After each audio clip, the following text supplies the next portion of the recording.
Paramashivoham. Om Nithyananda Paramashivoham. Om Nithyananda Paramashivoham. Om Nithyananda Paramashivoham. As you're doing the power manifestation, Om Nithyananda anything Paramashivoham. comes up in your inner space. Om Nithyananda Paramashivoham. Connect to Swamiji. Just Om make it irrelevant by expanding your space. Paramashivoham. Om Nithyananda That completion space is the only reality.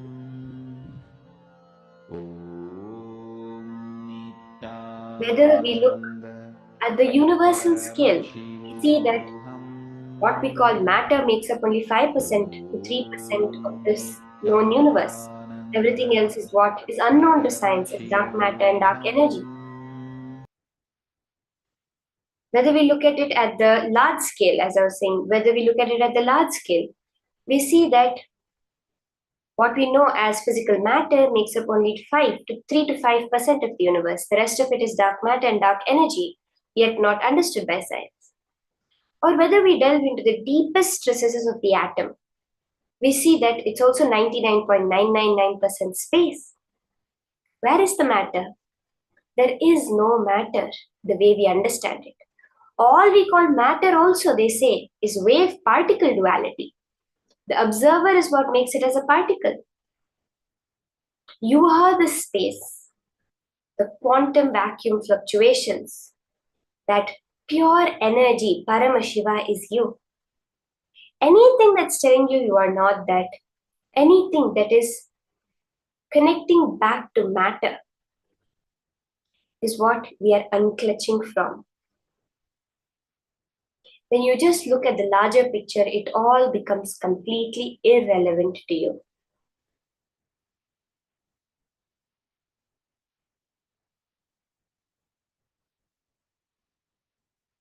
Just connect with the nature. Understand that Prakriti is also you. You are also Prakriti. But what you actually know as you is the Purusha, the Paramashiva, the only being alive in the universe. That is what is functioning through your body and through every other matter around you, making it seem alive.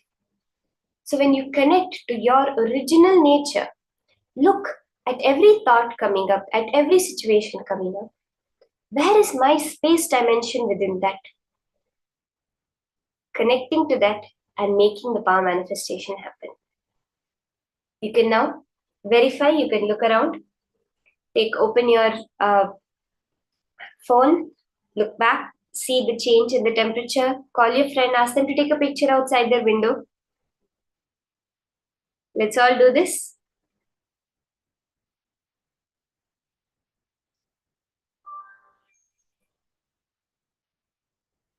You can all see how so beautifully, so powerfully the manifestation has happened.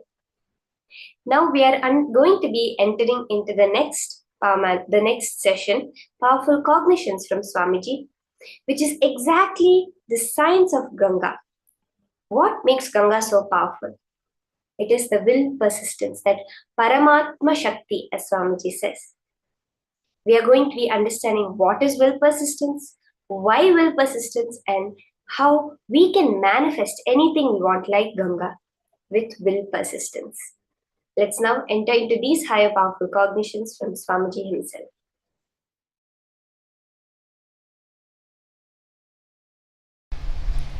Whether the inner world success or the outer world success, whether Jivan Mukti, living enlightenment, or the outer world success, power, money, whatever you want, happens with one master key: will persistence. Listen. Not willpower. Willpower means you try to make a will few times. My health should be like this. My life should be like this. My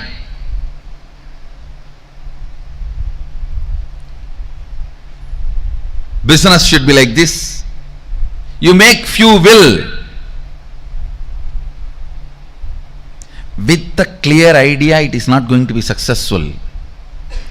And when that fails, you think, oh, it is not for me, this is not for me, and you collapse. That is what I call willpower. Actually, it is will arrogance. But will persistence means the number of times again and again and again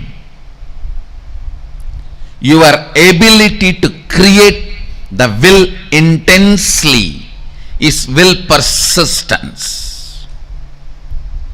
Your will is made out of the material called persistence. Please understand,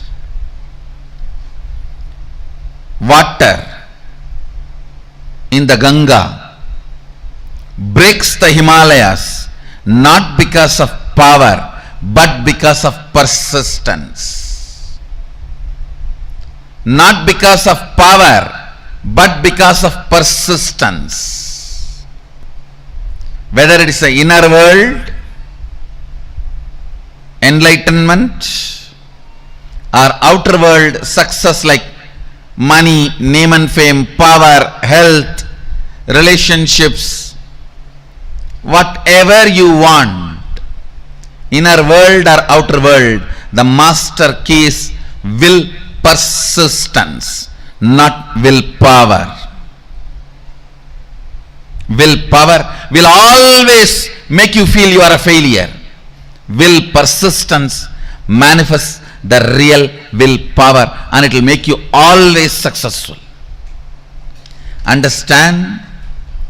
Ganga, the water of the Ganga, neither by its power nor by the objects she carries, she opens the Himalayas.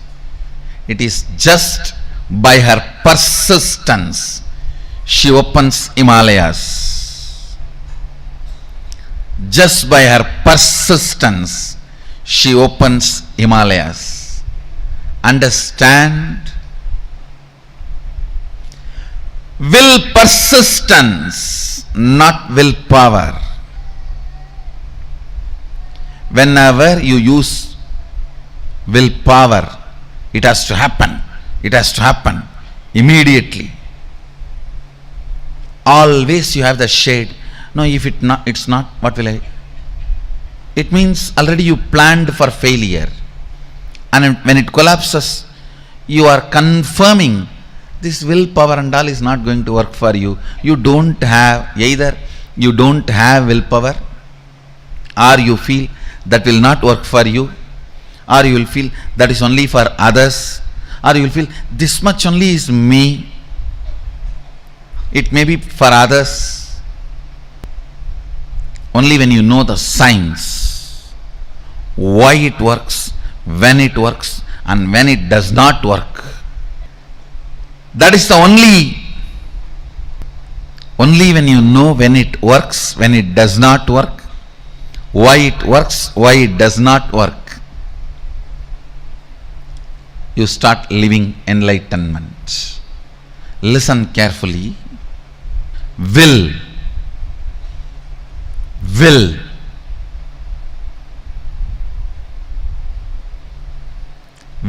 persistence means manifesting enlightenment and powers.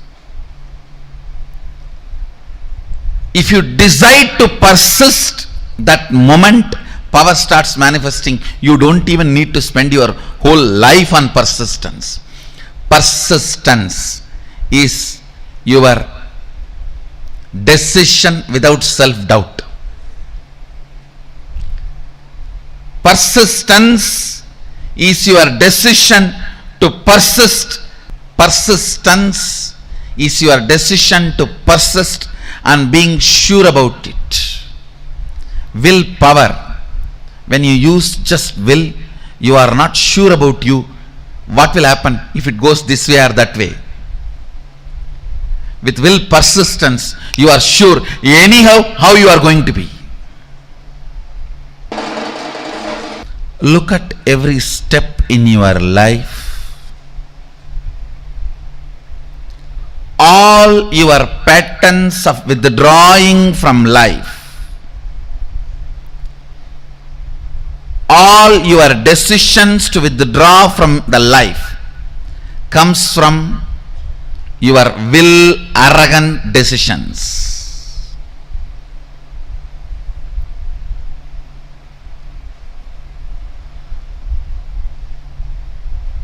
All the life involvement decisions comes from will persistence. I tell you, whether inner world or outer world, life is all about how much you are intensely getting involved. That's all.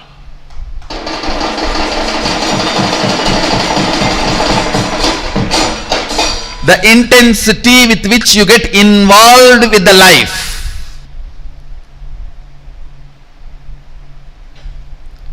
Intensity with which you get involved with the life. The more and more interaction, more and more involvement, more and more ice breaking.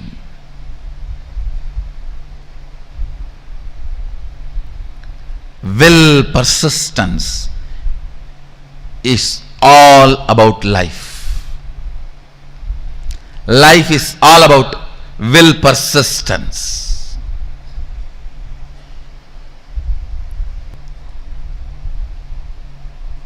Will arrogance is failure.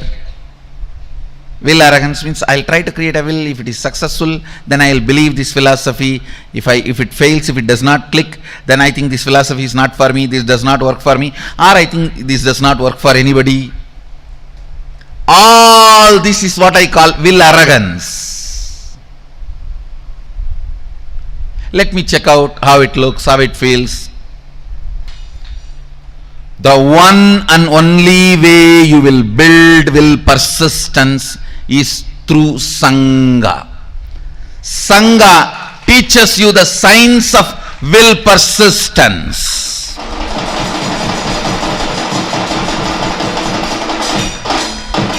I tell you,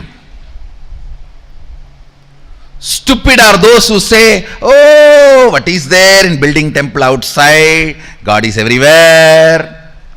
And why do you put all your time, energy, money in all this? I tell you, when you build a temple outside,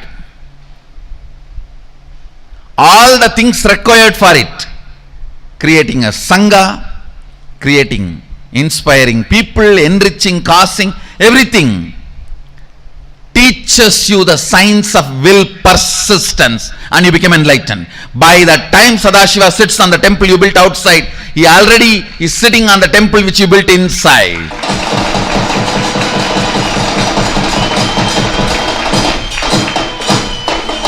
I tell you, anybody wants enlightenment, build a temple, you will have it.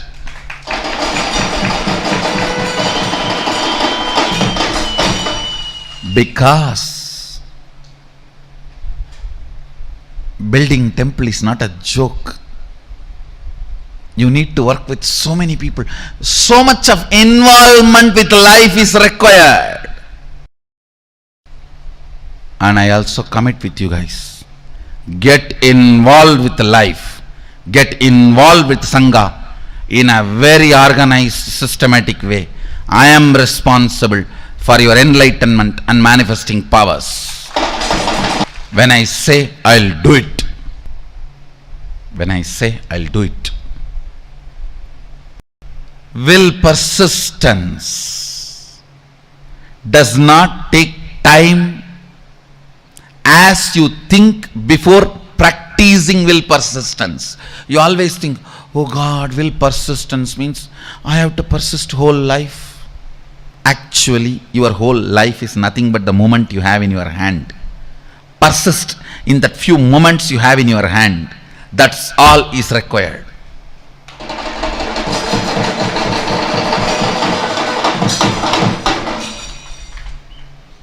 The moment you think of the whole life, it's will arrogance, not will persistence.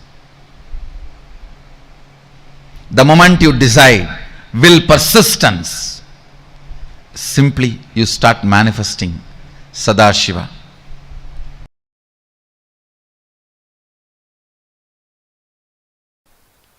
When I say the word will persistence, I do not mean you need to sit for years and years and years. No. It is a simple decision of more persisting. Listen carefully. Listen. This is the essence of the whole session. This is will persistence means decision not to give up on you. Decision not to give up on your intention to be. Listen. There are only two parts in your inner space. One, will persistence. Another one, giving up. Either you give life to the thought current of giving up or to the will persistence. Your decision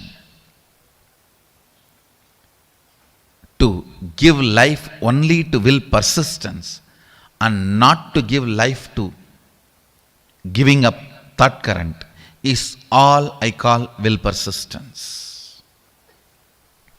Listen.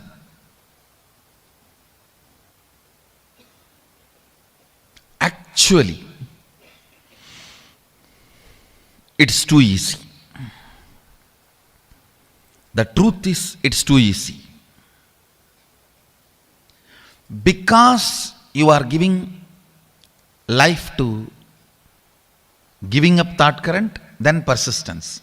Giving up thought current, then persistence. That is when it becomes complicated.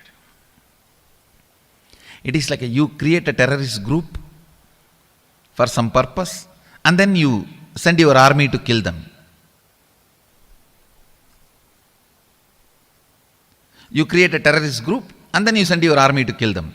Then world will never have peace.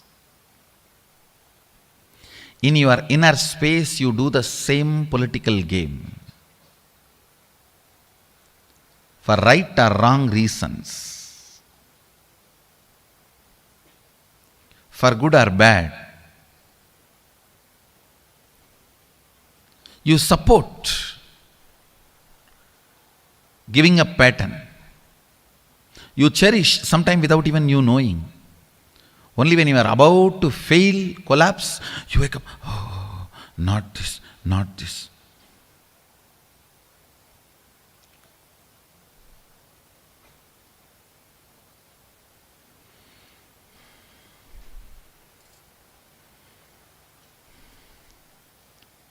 Having an alarm in your life to remind you and hold you without letting you fall is equivalent to having a guru.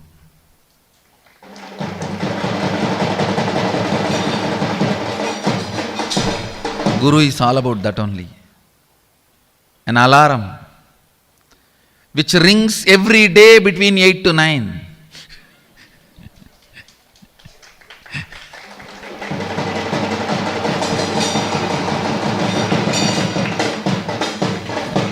reminding you constantly not to fall.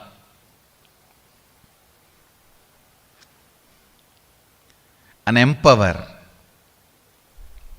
will persistence, that current. You never manifest what you desire. You manifest only what you believe. If you think what you desire you are going to manifest, no. You are fool. You don't know the secret of manifestation. What you believe you are going to manifest. If you believe your willpower is never going to manifest, it is never going to manifest. Your belief, your cognition, your perception, that is only going to become reality. Understand, an important thorn in the flesh need to be removed.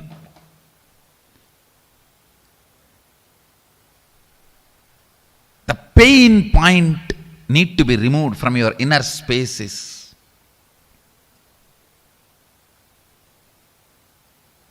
Will, arrogance, failures.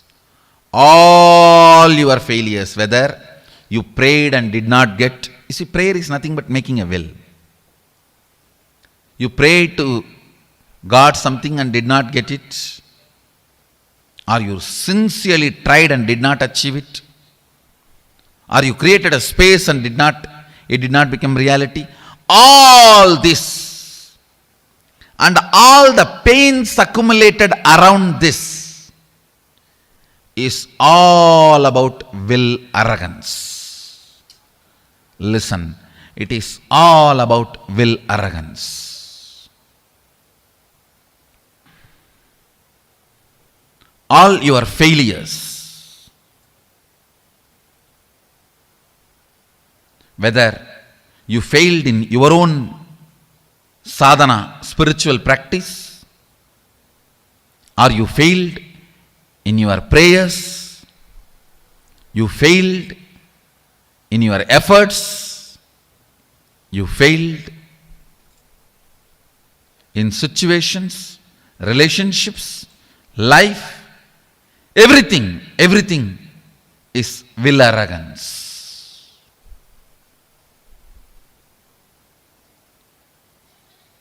If you understand, by its nature, will arrogance cannot become reality. By its nature, will arrogance cannot become reality.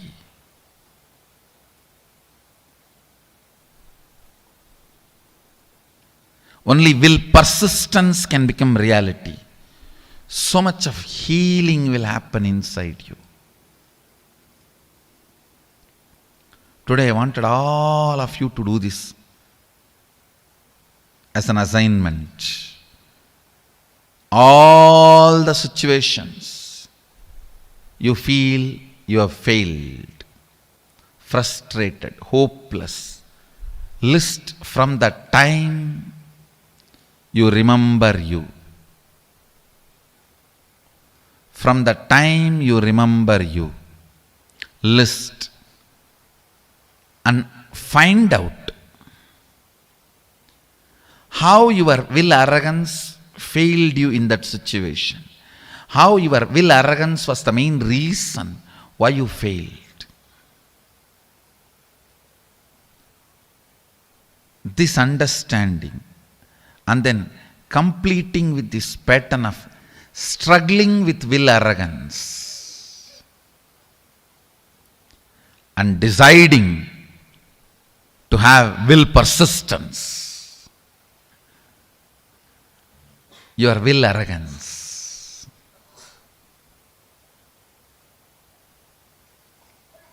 is the source of all the pains.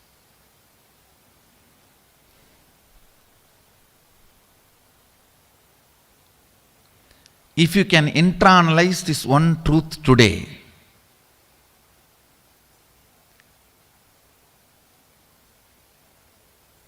tons of past sufferings will be healed in you. I wanted all of you to do this as an assignment today. From the time you remember, you write down all the failures, frustrations, hopelessness, situations when you collapsed, when you gave up, when you felt you have not achieved what you want, you felt loss, whether it is personal, health, professional, career, life, prayers, spiritual, anywhere. Pen down all the failures and analyze each one. How the will arrogance collapses you, fails you. Will arrogance means trying half-heartedly, failing, and then blaming yourself. You can never achieve it. Trying half-heartedly, failing, and blaming yourself, you can never achieve it. Vicious circle is will arrogance. Virtuous circle is will persistence. Will persistence means deciding whatever happens, I am not going to give up till my intention to be become reality. Nothing can stop me. If my intention to be is Shivoham, till that happens, I am not going to give up. I am going to be persisting. The will persistence.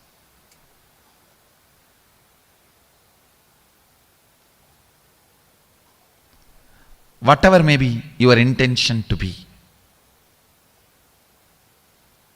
the moment you decide, will persistence,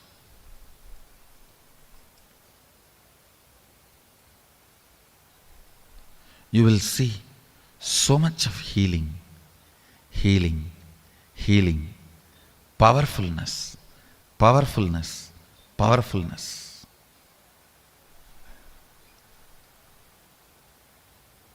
Your own voice sitting inside you and constantly teasing you, pulling you down, disrespecting you, abusing you, will just melt down.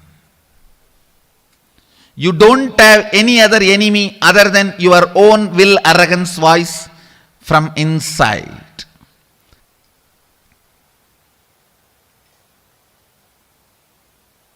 Today do this assignment. This ironing out will heal you so much. You will be ready to manifest all the experiences and powers of Sadashiva. Align here. Start this assignment today. Start this assignment today.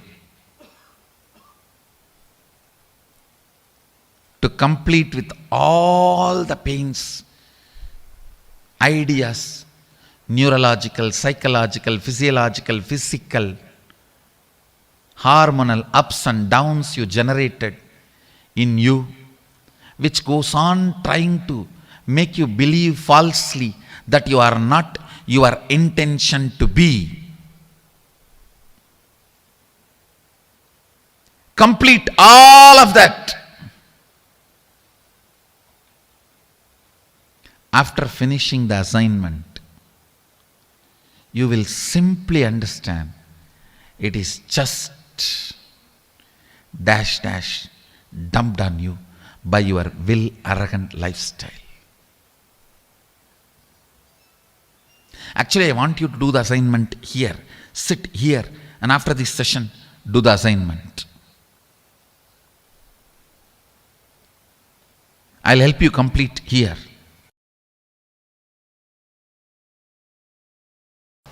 Bringing pure questioning back to your life, bringing seeking back to your life is what I call completion. Understand? It happens only by will persistence, not by willpower. Sometimes people come and tell me, oh, 10 years I had persistence. No, you had willpower. Persistence never brings you tiredness and boredom. You never had persistence. It was always will, arrogance fighting and failing. Will, arrogance fighting and failing. That is why you are feeling tired and bored. That is not persistence. That is will, arrogance. You need to have right idea about your past. Only then you will make right decision about your future. Many times, the tug of war which you continue to have with your will arrogance, you call it as will persistence. No. Will persistence is different. Will arrogance is different. In will arrogance, every time you only fall into powerlessness and repeat the same stupid cycle. In will persistence, every time you are one step ahead. You are one step ahead. You are one step ahead. So you will never be bored. You will never be tired. Tiredness and boredom is the quality of will arrogance, not the quality of will persistence. Will persistence never brings powerlessness about you or about others. Will arrogance always brings tiredness, anger towards you and others. Will arrogance is different. Will persistence is different. Will persistence becomes will power, not will arrogance. Will arrogance becomes only will failure. Will persistence becomes will power. Will arrogance becomes only will failure. Will persistence suddenly makes you young and you start from the beginning. Come on, start 1, 2, 3.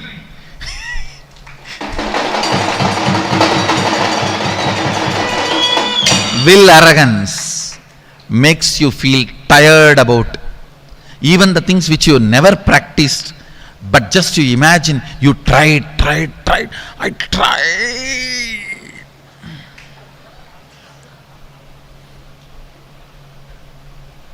It means you just need kadka pudi. I tried. It is not coming. Will arrogance is different. Will persistence is different.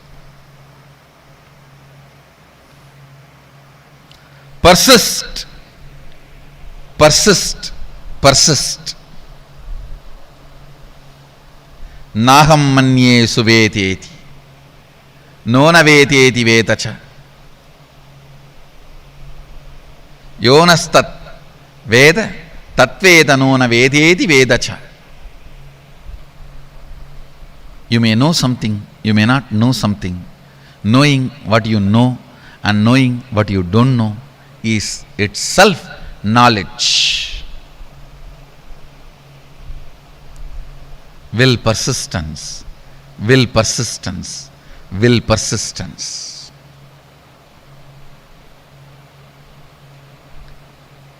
Nothing else need to be done in the world.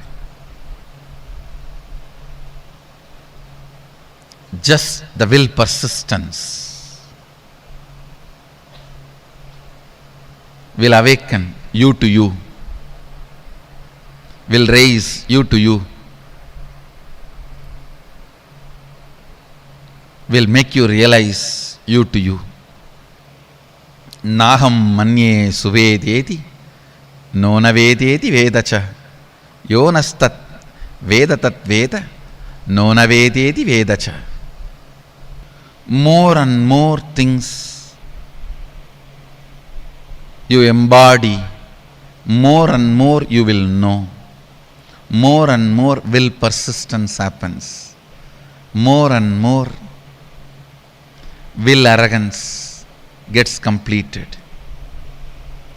That's all is the essence of life. That's all is the essence of life.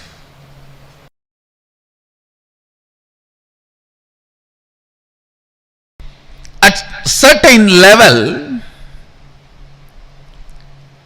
attacked by tiredness, self-inflicted boredom makes you feel you know it. That's all can be known. You give up on you. And you feel everything is okay. I have seen this during the manifestation of powers. People actually fight with the so-called willpower. It is not willpower, will arrogance. If I make it now, it has to happen now. If it is not happening, then it is not for me. Leave it. Willpower. What do you think as willpower? Is nothing but will arrogance. Real willpower comes by will persistence. When you are bit by the snake called will arrogance, and that poison spreads inside you as tiredness and self-inflicted boredom. I've always seen this. When people first start seeing me, they're all excited, go gaga about all over. If they don't convert that excitement into responsibility and assimilate it as part of them, then slowly, that's the difference between fan and devotee. Fan just fans away all the excitement. Devotee makes the excitement into responsibility.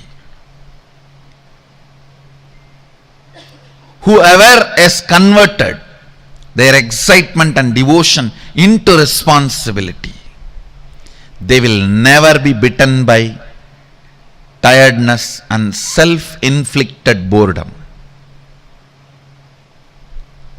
Understand? I am using two words. Tiredness can sometime can come even externally, but boredom only from internally it can come. That is why I am using the word self-inflicted boredom. When these two attacks you, you come to a decision, that's all for me, leave me. When you say, that's all for me, leave me, your life has ended. Your life has ended. Even I don't tell that. Even still I sit and work. How can the system be more and more stronger, so it can radiate more and more? It can manifest more and more. It can support more and more. It can share more and more.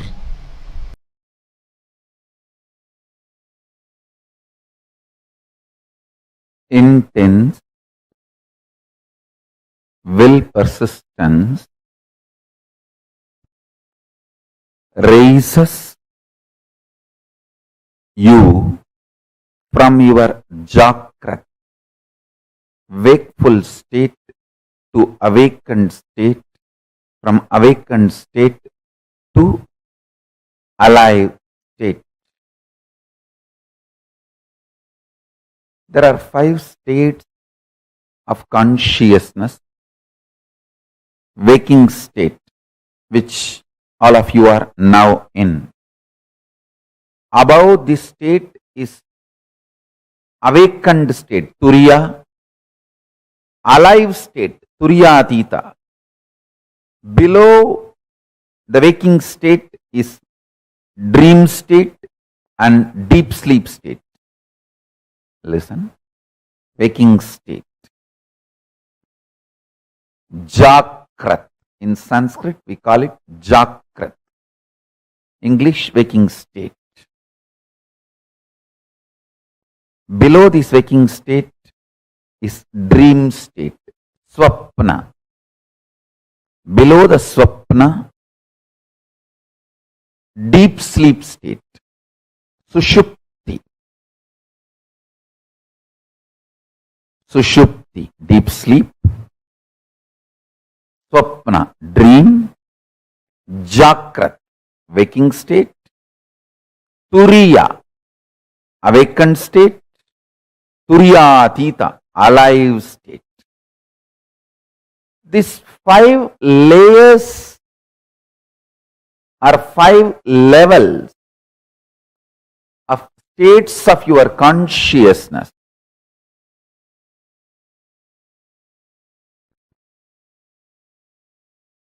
is your life.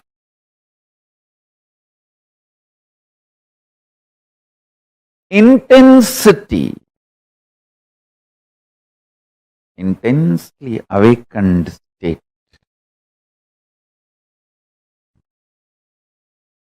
leads to alive Turiyatita in you. I tell you, neither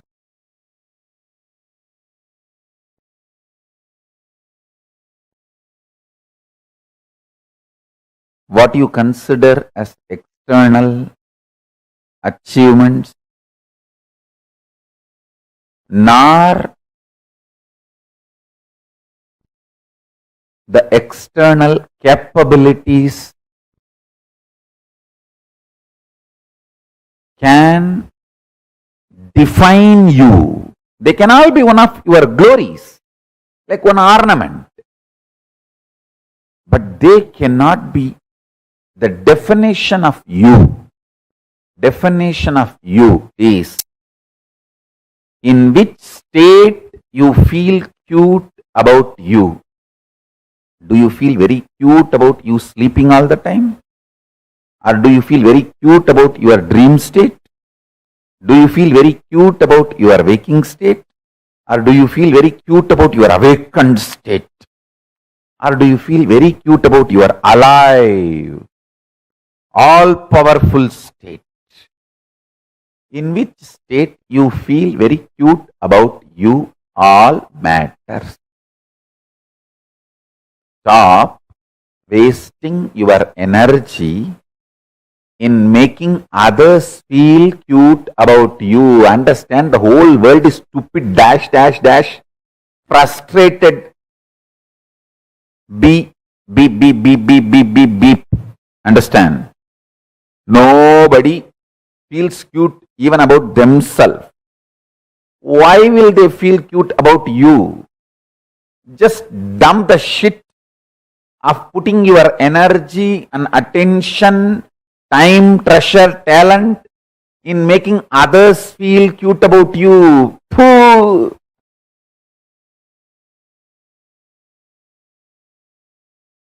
It's like you are wasting your whole life for pig shit. Stop.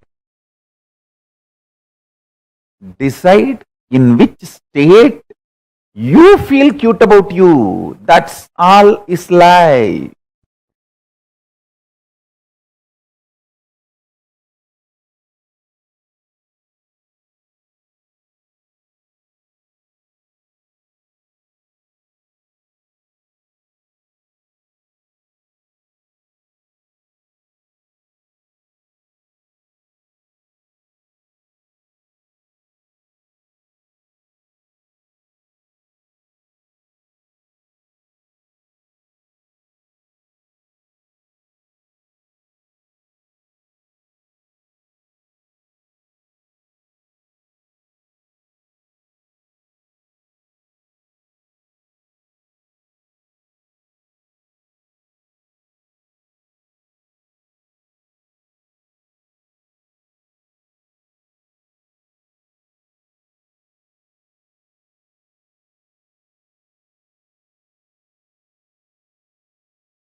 Nithyananda,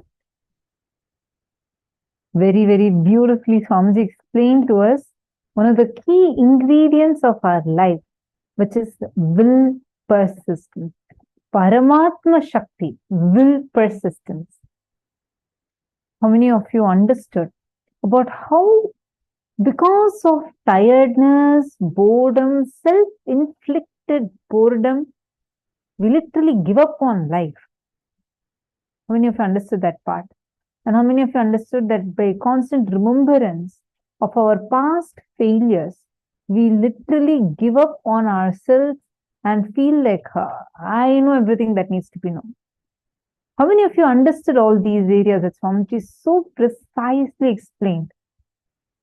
Many times I'll actually feel like, how does Swamiji know exactly how our human mind functions? It's like, see, if you read Swamiji's autobiography, right? Like, if you study Swamiji's life, you will see that whole time Swamiji was doing Parivrajaka and being, like, it's recorded, and you can see from the time his public life began, you will see day by day the photos of it being uploaded on Nithyanandapedia. Like every day almost is clearly documented, and Swamiji will be giving satsangs, being with people. But you will see Swamiji will tell the exact problems that what you'll have in office, what kind of problems you have in your home, what kind of problems and conversations you have with yourself. And even sometimes, even the slangs that Swamiji uses, suddenly it will be like, wow, it's like so like Americans would be able to relate to that immediately, or sometimes it will be like, oh, like very Indianish, very like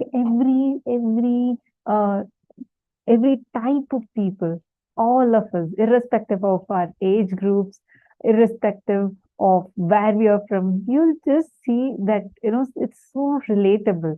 How many of you also feel the same thing? I used to wonder, like I still wonder, I don't know the answer.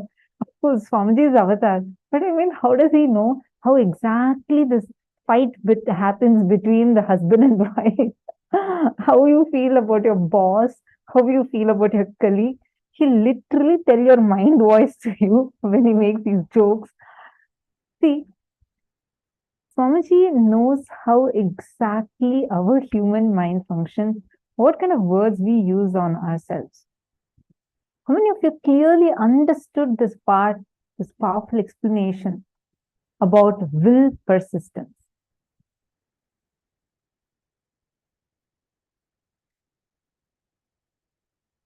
Take a few minutes and I request everyone to share how many of you understood what is will persistence.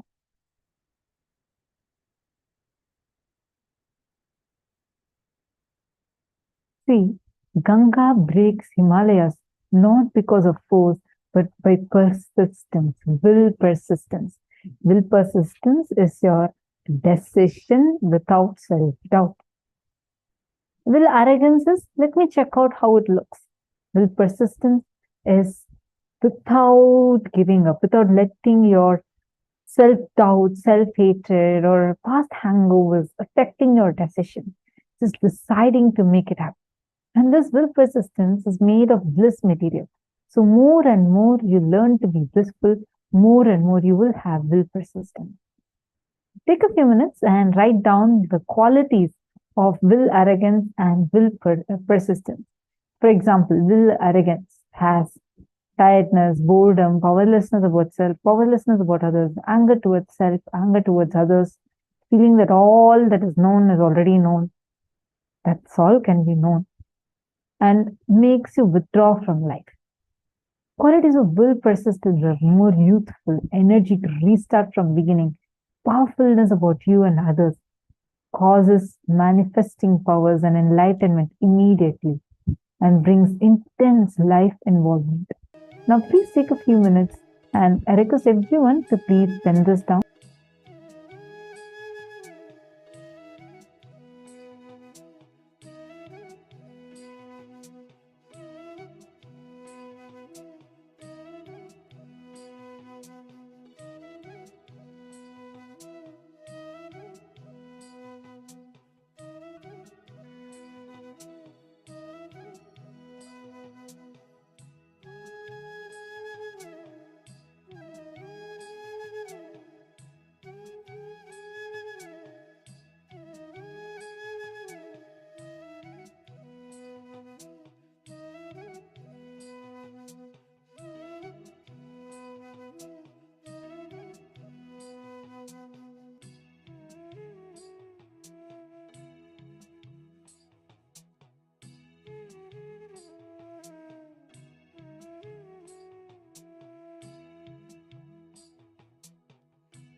Hope all of you have written this down. Have all of you finished writing this? Now, how many of you are understanding? Are all of you clear with what is will persistence, what is will arrogance? Now, take a few minutes and pin down all the situations where you feel you have failed, frustrated, and hopeless. Take a few minutes and identify wherever you feel like very frustrated or hopeless.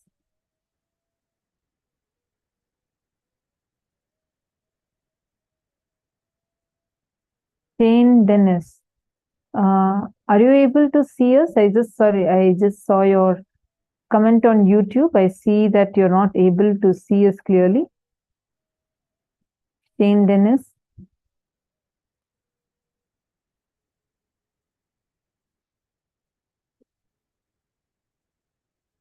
Nithyananda, can all of you please acknowledge it in all rooms? If all of you are able to see us and hear us clearly. Nithyananda.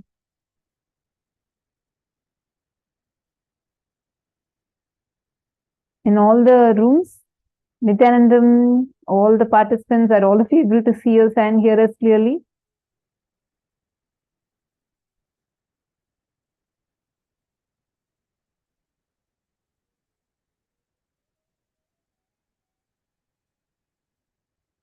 You can hear, you're not able to see us, Aya? Are you able to see us also? Zachmed.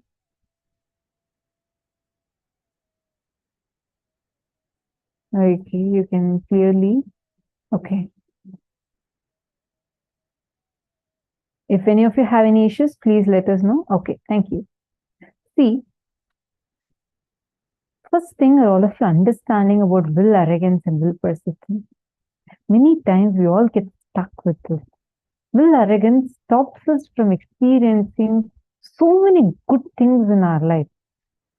At one time, some project I had, I messed up in something that I was working on, and I was feeling very powerless. Oh God, I messed it up like this, and it was actually a project that Swamiji had given me, and like I didn't do it properly, so I felt so bad inside me.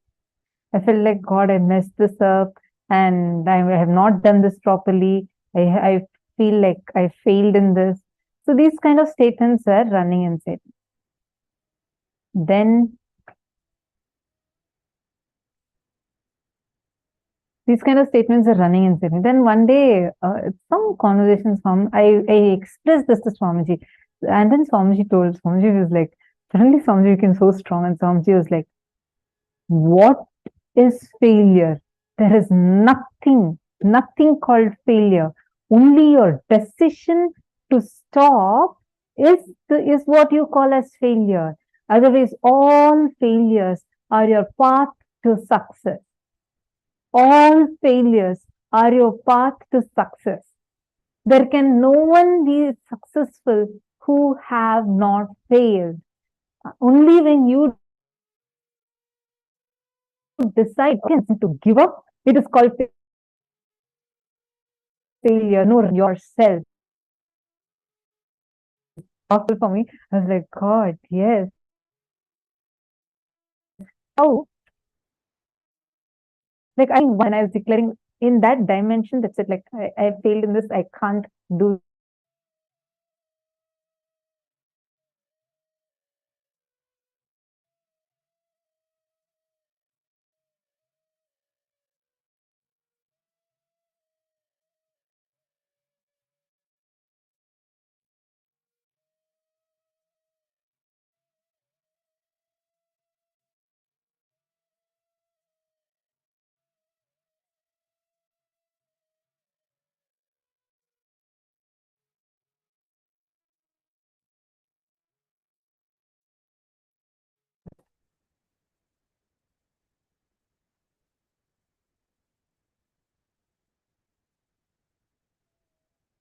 Nithyanandam. So are all of you able to hear me now?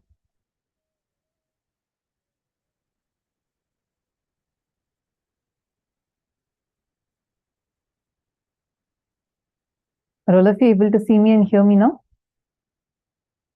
Okay. Sorry for the technical glitch. So I was saying, I was like almost, see, this is what normally we all do, right? Like at that point, I somehow felt like, no, this just does not work for me. I feel like I'm not able to be successful in this. And I felt like giving up on myself. Means what? I thought that I can't do this. I can't take up this project. I can't work on this. Swamiji explained to me, like it was such a eye-opener. That's when I understood. Is there anyone successful that you can see who have never failed in their life? No. It's only when you say, declare yourself as failure and decide to give up, you become a failure. Otherwise, failure is not a state. Failure does not exist. Every failure is only a path to success. When you were walking, when you were young, small child, when you started walking, you fell down hundreds of times. The only difference is because that time you were a child, fortunately, the society hadn't corrupted your mind at that time. You didn't have the concept of failure. So you didn't say, give up and say, oh, once, twice I fell. That's all. The whole science of walking is wrong. And even if it works for others, it does not work for me. You didn't have that. That is why now you're able to walk. Understand, it is will persistence. A kid, how many of you have seen children trying to walk, especially if you have your own child? How many of you have seen small kids who are just learning to walk? Raise your hands, just raise your hands.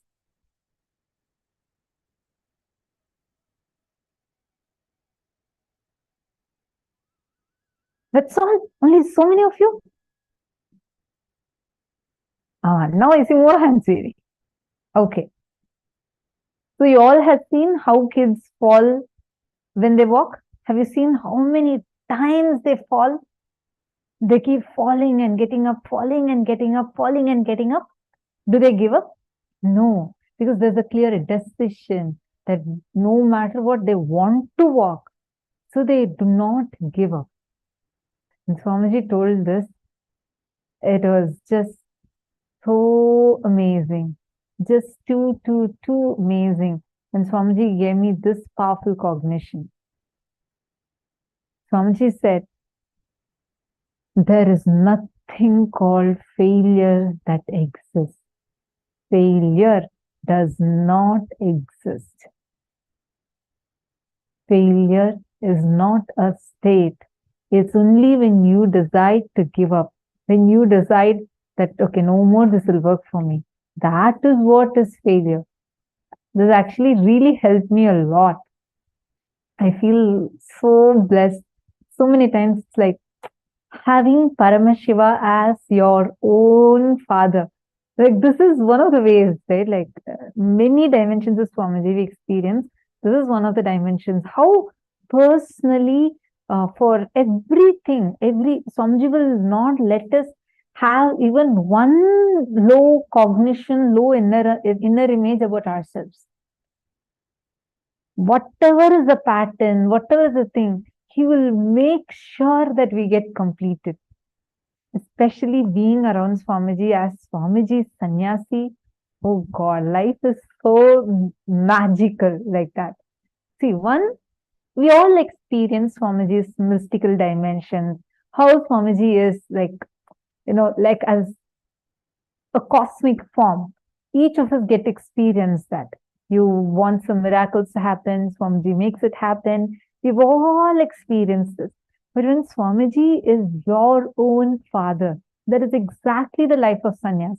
Living around Swamiji is literally where Swamiji as your own father takes care of you in an unimaginable way. Unimaginable.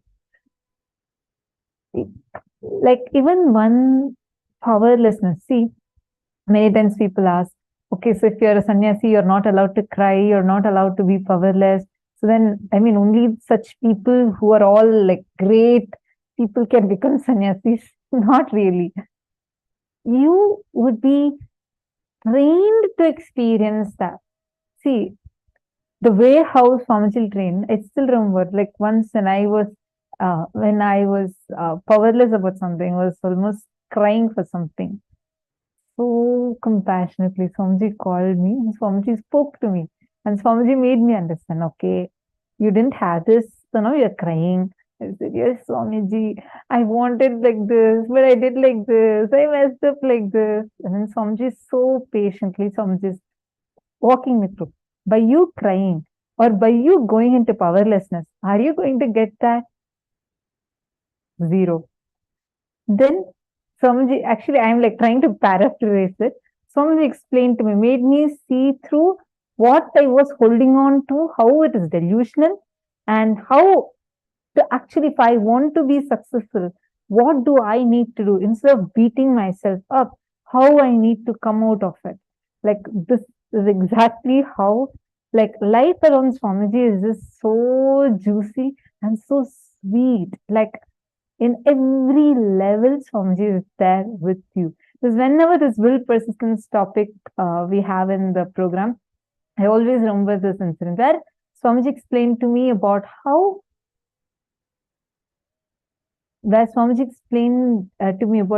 it is, how so powerfully he explained, there's nothing called failure that even exists. Now, let us all do one thing. How many of you have the problem, the issue that you're facing, that you always remember your failure or your past, how you had messed up in something didn't go well, and you feel like giving up? You feel like, this is not going to work for me. This is not for me. How many of you have been through this phase? Or even now, many times you want to start something, but again you remember, like for example, you want to restart your relationship with your wife. You feel like you've distanced yourself a lot from her and you want to go and rebuild your relationship. But the moment you go and try talking even once and she is like still fighting back with you, you just give up. You say this is not going to work out. And you remember all the past incompletions you're having, and that just bogs you down. Who all are able to see this kind of patterns in your life, be it in your job, be it in your family, your relationships, or even your own health, your own career, or whatever you want to do, your dreams, in everything? You see that there is a gap like this. How many of you are able to note that gap?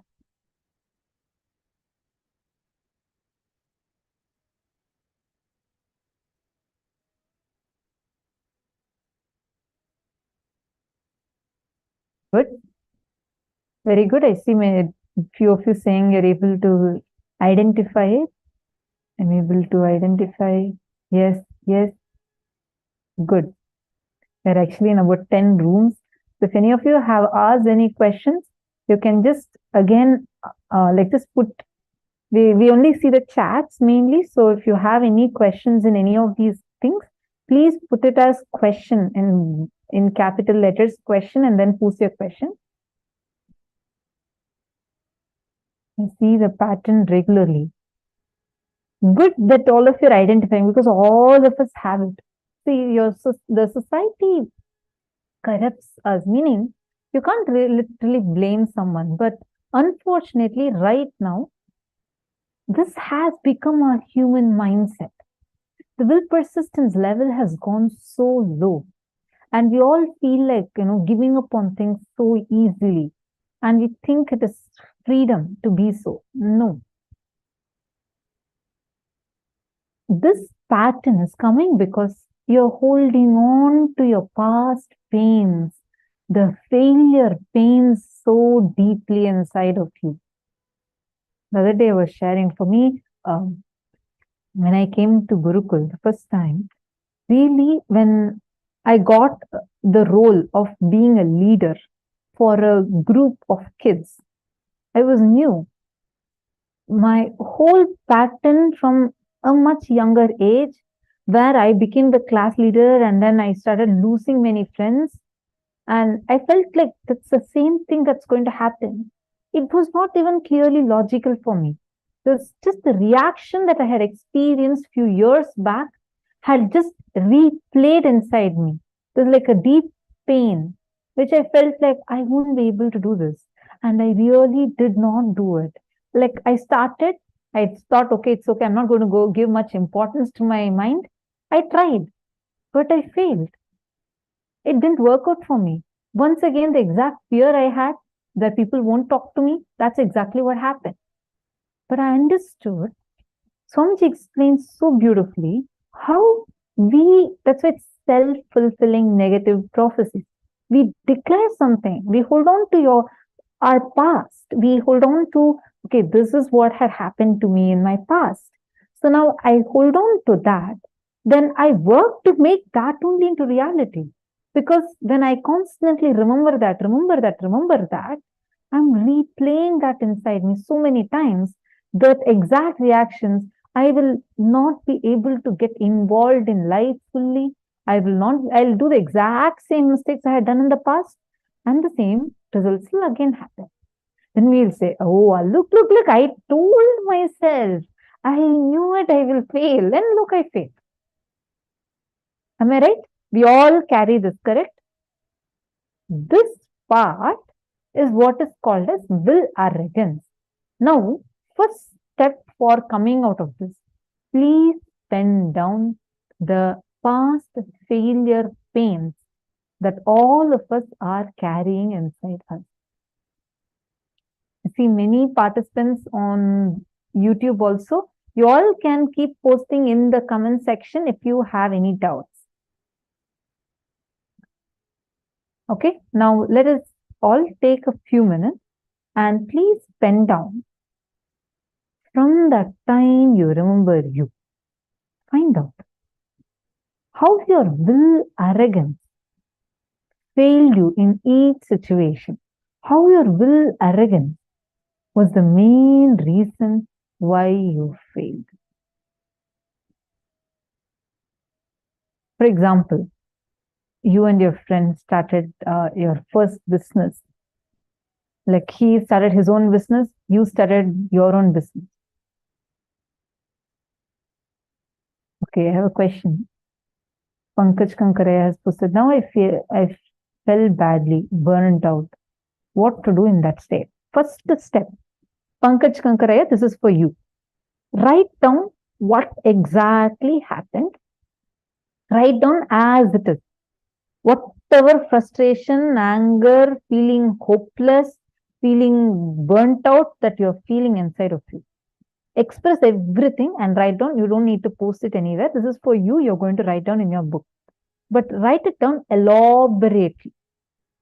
Be open and write it down. Exactly what happened, whatever happened factually. Even if you felt that you're not directly responsible for this, there's someone else who conspired and did this against you. I'm just giving you an example, not that you're thinking, just saying. Write down all of that. Elaborately write it down. And just close your eyes for a few minutes and go back. First, do the completion process. Like literally relive the whole thing. Use a mirror. Fix your both eyes on the mirror, your reflection. Fix both your eyes on your two eyes on the reflection. Just see it and visualize the whole situation playing on the mirror. Like you should feel like you're watching a movie. How you'll feel? Like that you're going to see that happening in front of you on the mirror. Just visualize it. Don't get distracted. Okay, how am I looking? My face all right. Don't do that. Just you're going to replay your whole incompletion on that. Relive. Don't judge yourself. Don't beat yourself up. Don't put yourself down. Don't blame others. Don't do any of these reactions. All these are coming from current, updated, upgraded intelligence. For example, you had in the thought it's going to go tested a lot in that, and you had given quite a bit of amount. Some unfortunate situations have happened to you, and now you lost all that money, and you feel extremely frustrated, burnt out, and you feel very, very, very sad about it. Do not give up. Don't think this is not going to work for you. Don't have any such conversation. Just go back. Now, when you look at it, you will feel like, I should have not trusted that fellow. Look, he had shown me these signs even earlier. When he told me these statements, I should have not trusted. All that is coming now from your upgraded intelligence, but at that time, that was not there. Whatever was your cognition at that time, you're going to go back to that and relive and relive. If you just do this 5 times, write 5 times and relive 5 times, first thing you experience tremendous completion. Second, do this exercise along with that. You start off with this exercise and identify what was your will arrogance, meaning, do you see that there is a cognition in you which is from your will arrogance, which is what made you give up, which is what made you feel burnt out, made you feel hopeless? Write that down elaborately. Are you understanding, Aya?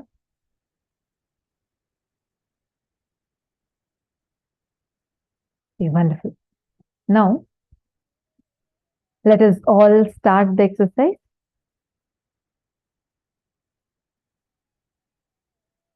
Please start writing down the exact failures that you have experienced.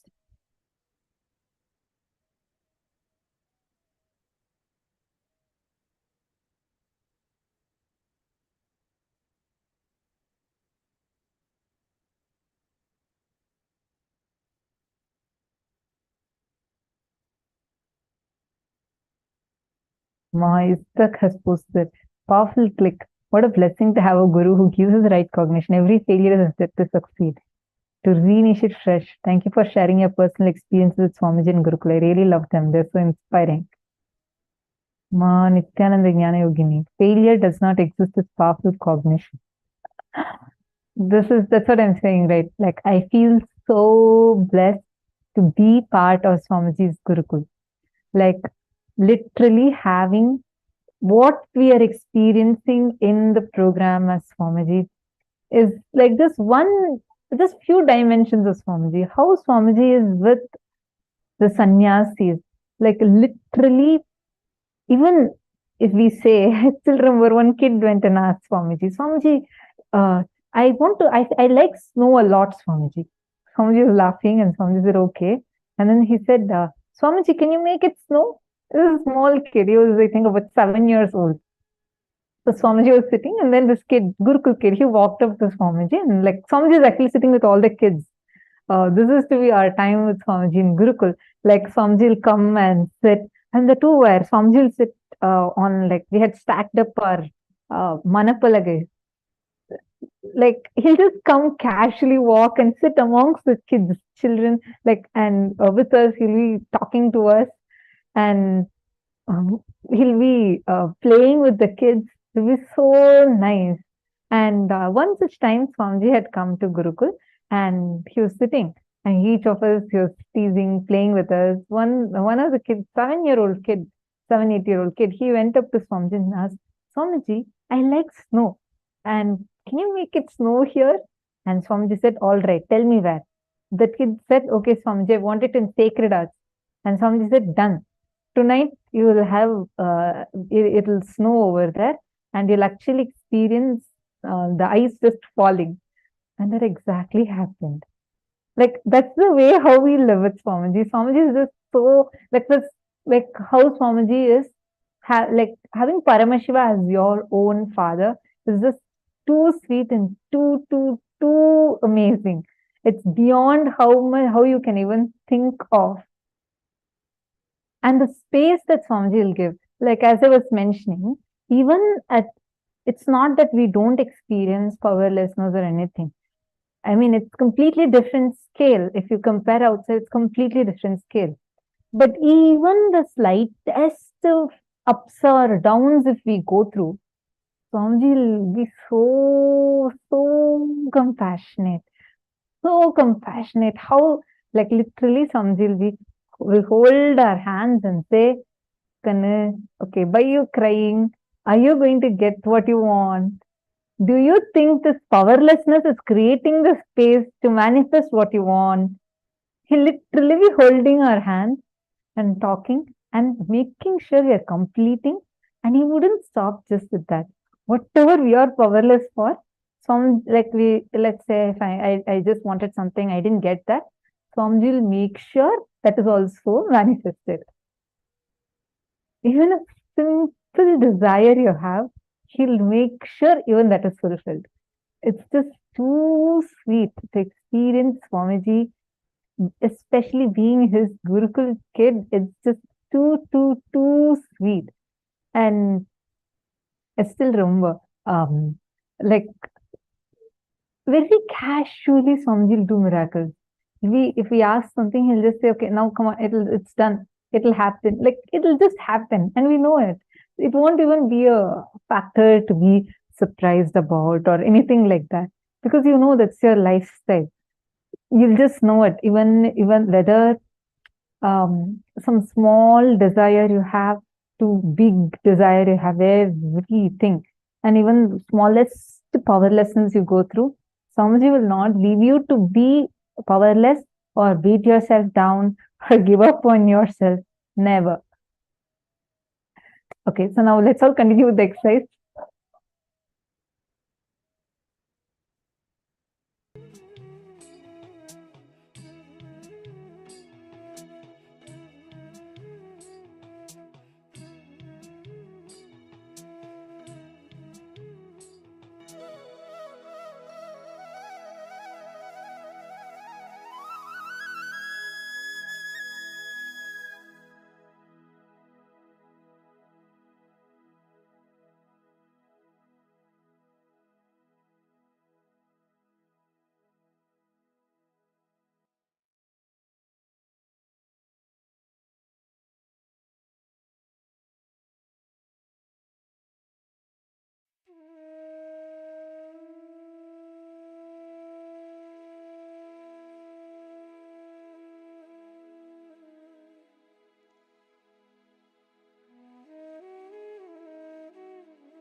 Once you've finished writing this, let us now move to the next step. Hope all of you have finished writing this. Let's now move to the step number 2. Sit and complete the pattern of struggling with will and make a conscious decision to have will persistence. Sit and complete with that incidents that you have written down now. Please start reliving and reliving now.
I hope all of you are able to hear me now, Nithyananda.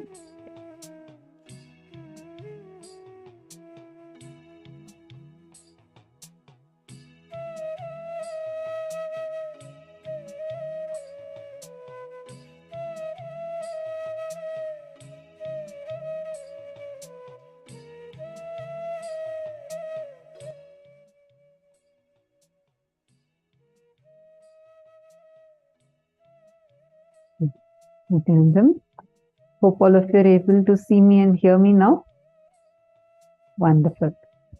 Okay, now please relax.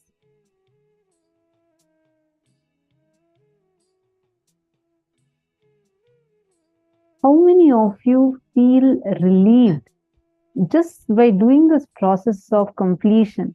How many of you already feel a big relief happening? How many of you did it sincerely? See, understand, this will persistence is that one quality that you need for being successful in anything. Actually, Swamiji says very clearly, you cannot give up. Do not give up on yourself and others. You do not have the right to give up on yourself or give up on others. Like very, very, very powerfully. See, just take a look at your own life now. If any of you, see, when you're doing this process and you're having some particular specific incompletion, like you feel like, no, ma, I'm not able to understand this in this particular area. Like I did this, I did all of these things, and I was with will persistence, yet again I failed. I'm not able to take that. If any of you are having any such specific examples where you need help in, feel free to ask. You can just post it, just put it in all caps saying this is your question, and then put your question. Your question doesn't need to be in caps, just put the title saying it's question. That way it will be easier for us to not miss and answer your question. All of you take a few minutes and please post that. Ma Nada Priya, Nithyanandam. Are you also doing the internalization exercise? Ma Nada Priya.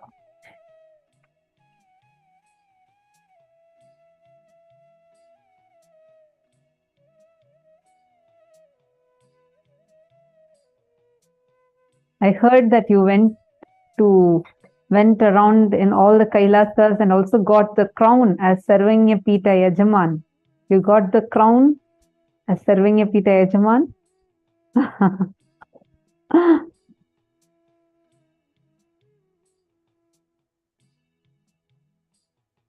Yes, I heard that now. I see her with a wide smile. So beautifully, she went to many different Kailasas and saw the hard work. Do you see, Ma Nadapriya, what you saw? That is actually the representation of Swamiji's will persistence. Literally, that is Swamiji's will persistence standing tall today. Like anywhere you go. I remember I heard your sharing about how you had expressed that the crown that Swamiji gave for all the Sarvanya Pita Yajamans, Swamiji has made like a beautiful big crown as a representation that they are part of Kailasa's core family. And recently, Ma Nadapriya went and received the crown. Do you see? I remember your sharing saying how the crown, even for a few minutes, it was so heavy on your head. And then you understood how Swamiji is like putting all of these and sitting for darshan for all of us, right? Like, you know, wearing the jewels or the ayudams, holding everything and sitting for such a long time, sitting in Padmasana, sitting and gracing all of us with the energy landing in him. Actually, every bit of this shows Swamiji's ultimate tyaga, the sacrifice Swamiji does, and does everything with will persistence. I just saw you sitting in the session, so I just remembered. See, like when you saw all the Kailasas, like how across the globe, where you went and saw in India, many different Kailasas, all the services that they do, understand every single thing. Even now you go ask Swamiji, actually every time when every day there is Annadan that happens in SSJP, Shamala Pita Sarvanya Pita, Madurai. Even now Swamiji sits and micromanages. Swamiji sees whether the food, how many items are there, and are all of these served properly. People, so many different people keep coming and they also want to be a part of, like volunteer and get the blessing by serving. Swamiji will ensure that they are wearing head cap, hand gloves to that level. How many years it's been? Swamiji didn't give up saying, oh, okay, every time only I'm doing, no one is understanding. Swamiji didn't give up. He just goes on and on. He doesn't say, oh, look, I've been doing so much, but these people still people attack, people are abusing, persecuting. Does not bother. Swamiji does not utter even one saying, oh, because these people are all saying, they all don't understand. Never. With will persistence, he just goes on. Understand? It is that will persistence which is the secret. All of us need to catch that. Now, for every one of you, make this is life.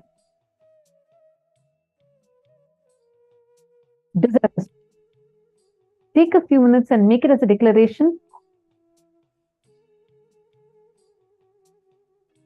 And this is a gift we are going to be receiving today. We'll actually be showing all of you the gifts link. Towards the end of the day, we are going to be showing you the gifts that Swamiji is gifting to all of us through today's day and the sessions.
Please relax.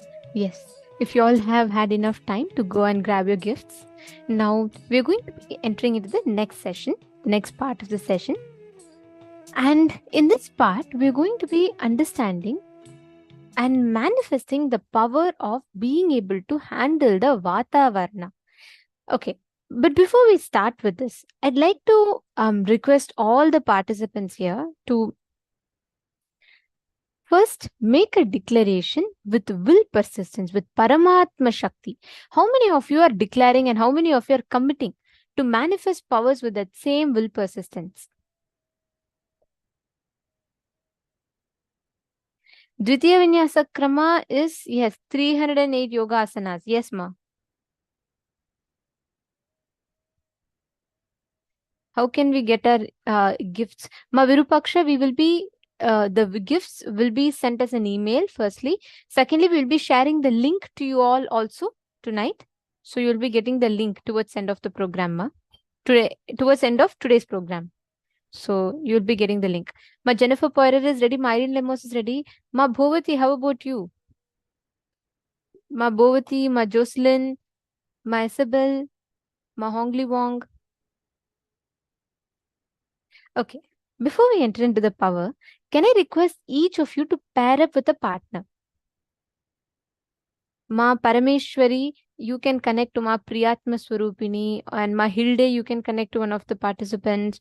Nitya Vedanta Shaktini,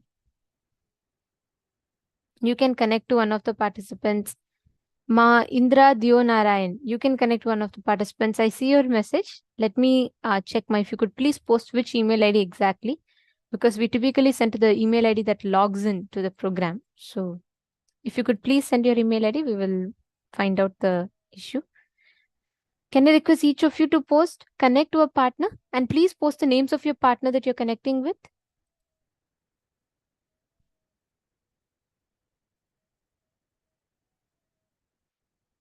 Pankaj Kankaraya, you and Sunil Yadavaya can connect. Okay, Sunil Yadavji, see, the moment the Kundalini is awakened through initiation. So even if once you have received the initiation, that itself means the Kundalini is awakened. Please understand that. And you need to understand one science. When the Kundalini hits the Sahasrara, it is enlightenment. When the Kundalini energy hits the third eye, it is power manifestation. When Kundalini energy reaches the Agnya chakra, it is giving you the awakening of the third eye. So if you are manifesting powers, if you have received initiation, be assured your Kundalini is awakened.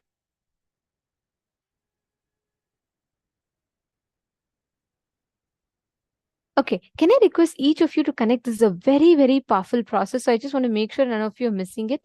Please connect Keegzing Wong Aya, Shane Dennis Aya, David Lehman, Everardo Alfaro, Arjun Ravishankar. Okay, now listen very carefully. I'm going to tell you all the exact process of the exact process of manifesting. Now, each of you are going, like for example, Shane Dennis Aya is in one place and Arjun Ravishankar Aya is in totally different place. Now, Shane Dennis Aya, you're going to go and check the current weather forecast of your city and see if rain is predicted in your place. Okay. Second, Arjun Ravishankar Aya, you're going to do the same thing. Okay. If rain is predicted, then choose any other random city. But if rain is not predicted, then listen very carefully. You are going to be connecting to the Vatavarana. You're going to be connecting to Mother Ganga and you're going to declare for rain to manifest. First thing, one cycle of this manifestation takes 42 minutes. Typically, we do 21 minutes of manifestation. But Swamiji tells this cycle, one cycle of this manifestation is 42 minutes. So you need to give at least 42 minutes time for it to, I'm not saying only after 42 minutes it will happen. It may happen anywhere between the first minute to the 42nd minute.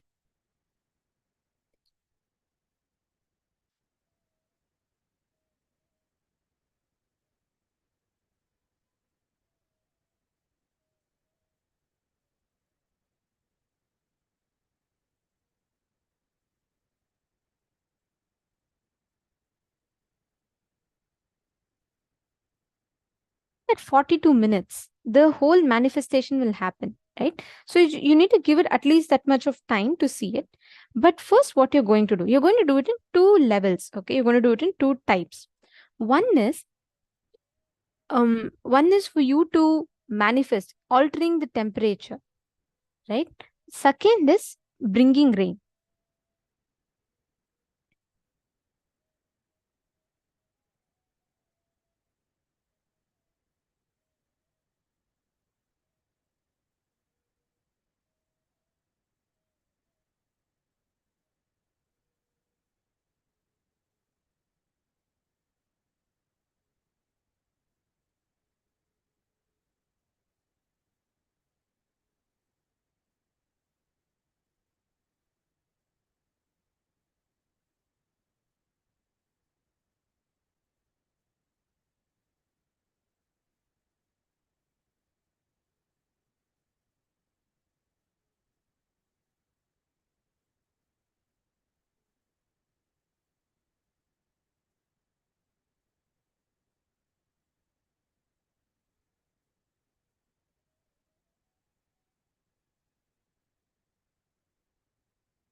Nithyanandam, if you're all able to see us and hear us now.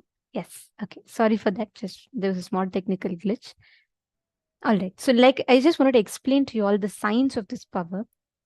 Today, we're all going to be manifesting the power of changing the Vatavarana and bringing rain. So, basically, any place that you decide, any place that you choose to tap into, you will be able to manifest water in that place.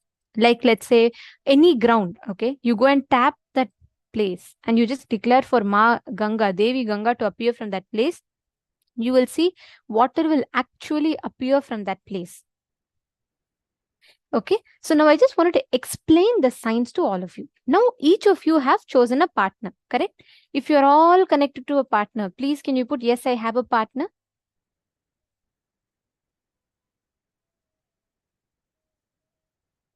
Okay.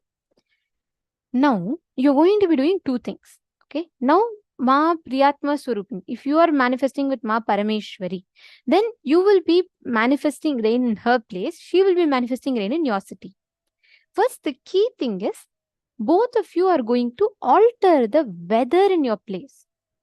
at least by 2-3 degrees, you will see the difference. So if you are in Los Angeles and you're partnering up with a person in Toronto, you're going to be first checking the weather forecast in Toronto. You're going to be seeing if there's a rain predicted. If it is not predicted, you're going to manifest there. If it's already predicted, then no need. Choose another city. And you're first going to take the screenshot of the current weather. And I request you all to head to Paramashivoham, Paramashivoham Facebook group. And if you all could please post it there. Then after you take the current temperature, start with manifesting the power. You're going to consciously will connect to Devi Ganga and give a command for the rain to manifest in that place. When you connect from the space of oneness and declare, you will immediately see how the heavens will pour. Literally, you will just see how immediately Ganga will rush. This is a very specific power that Swamiji has given. Swamiji told, whenever you connect to Ganga out of devotion and you call, any place you call, you'll get water in that place. I'll tell you all a very beautiful incident. The construction department in Adina, we were preparing for the Sadashivoham 2016 program. And there was no water. They were trying to dig borewell in a place to get water. No water was coming. And the person who had come, the surveyor had surveyed, and he said, even 20 meters deep or something, there's no water. So you can't get water in this place. He said 4 kilometers surrounding this radius, there's no water. He gave a particular distance. So this construction department person, he came to Swamiji and he said, Swamiji, we're not able to get the water, Swamiji. It's not coming. And he said this to Swamiji and he said, we are trying and we're not able to dig the borewell. Swamiji was just walking. And Swamiji had this walking stick. When Swamiji walks, he typically carries a stick with him, walking stick. Swamiji took the walking stick and Swamiji just tapped on that ground just 2 times. And Swamiji said, put the borewell here, water will come now. That is just right next to the old borewell that was dug. And this person, the contractor who had come, he was very skeptical. He was like, I just checked and told there's no water. It's impossible that it will come. But then our Adinavasis, we all know it, right? When Swamiji says, he's already made it happen. The moment these Adinavasis insisted, okay, that person also, he dug into it. Just less than few centimeters, we started getting the water. Just some meters deep, we started getting the water. And he was so surprised and shocked. See, this is just one. There are tons of instances where Ganga just appears, whichever place Swamiji declares. And there's never been a water shortage. There'll never be a water shortage because we know whenever Swamiji declares, it will just happen from there. So it's a very, very beautiful thing actually. So each of you just need to connect to that part. You need to declare and manifest. Okay? Just connect to Swamiji.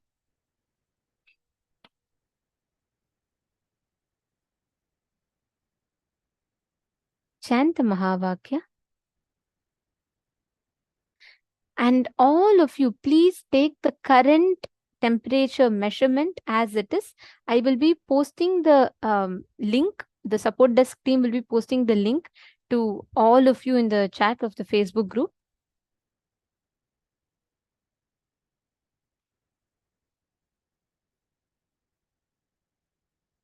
It's facebook.com/Paramashivoham, Paramashivoham.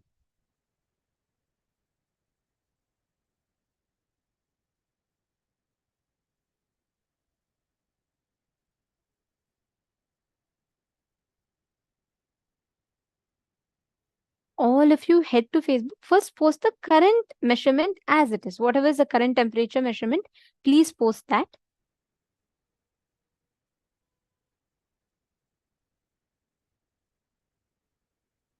Come on, everyone connect to your partner. Very easily you'll be able to manifest.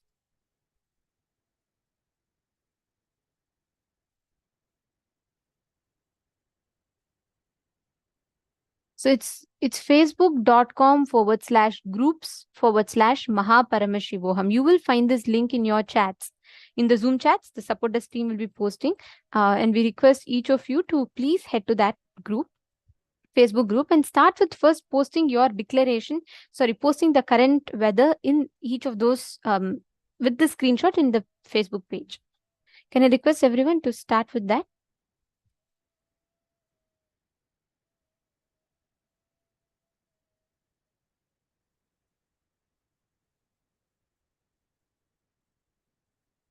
Now, after you post, listen very carefully. One cycle is 42 minutes. For you to manifest one round is 42 minutes. So what you need to do is you need to connect to Swamiji and give 42 minutes time. Okay, that is fine. It may take, even if it's just 42 minutes, it's taking, no problem. But manifest. First, increase the weather. First, increase the weather and temperature. And after that, you can start declaring and bringing rain in those places. Okay, just connect to Swamiji now. Sit, each of you sit with the declaration.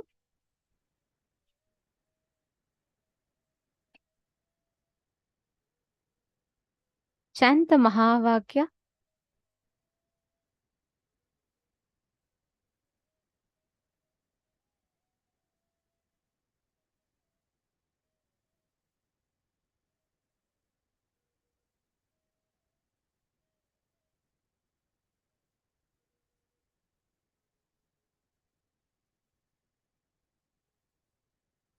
And connect to Swamiji intensely. And declare. When you declare with intensity, with will persistence, cosmos will receive that command and you will see that the rain will manifest. Just declare and start. You will see that intense coolness will happen in your inner space and you will start manifesting this power. Can I request every one of you to post the current screenshot of each of your places? Okay, I see Shane Denizaya has posted. Can I request all of you? We have posted the link in all of your chats and we request each of you to please head to that link and post the current picture of the current weather in the Facebook.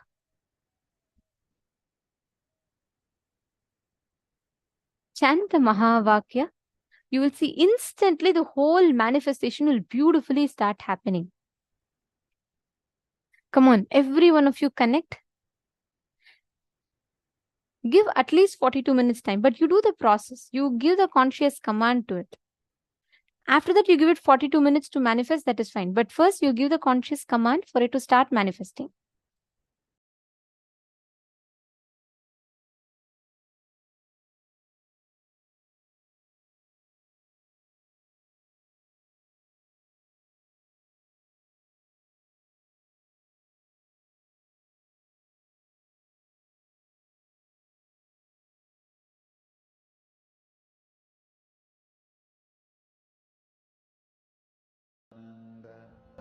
Paramashivoham. Om Nithyananda Paramashivoham. Om Nithyananda Paramashivoham. Om Nithyananda Paramashivoham.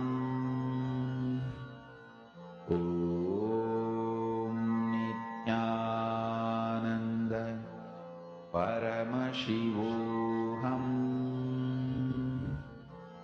Om Nithyananda Paramashivoham. Om Nithyananda Paramashivoham.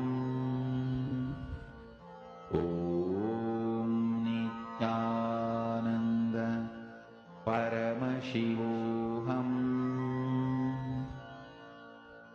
Om Nithyananda Paramashivoham. Om Nithyananda